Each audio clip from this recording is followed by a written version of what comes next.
Қалайсыңдар? Сағат 3:30 болды. Алматының көшелерінде келе жатырмыз. Өз-өзімізбен, өзіміздің миымыздағы сұрақтармен алысып көріп жатырмын. Түрлі нәрселер жазып жатсыздар.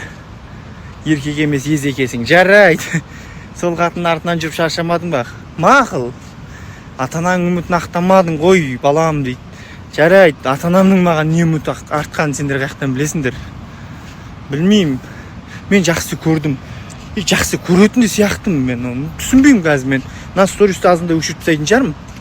Бірақ айтқым кетті осы әңгімелерді. Просто кеш түсіндім да мен оны жақсы көретінімді.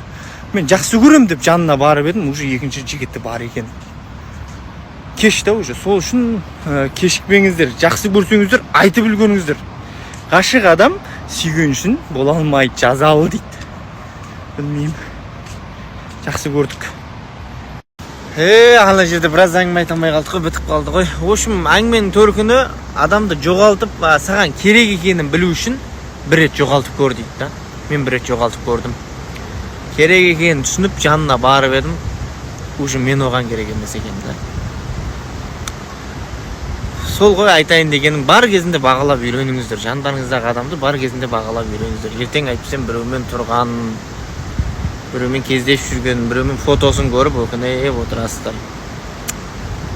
Мезгілінен қолды кешірмемес үшін бар кезінде қадірін білу керек. Не істейміз енді, жігітпіз, жігіттің мойнында қылар қан шірімейді дейді. Ары қарай өміріміз сүре береміз. Сосын андай әңгіме айтатындар, неге сол қатынға жабысып қалдың, ажырасқан қатынға жабысып қалдың деп айтатындар. Сіздерге де осындай шын махаббат бұйырсын. Шынымен жақсы көру бұйырсын. Мен жақсы көрдім.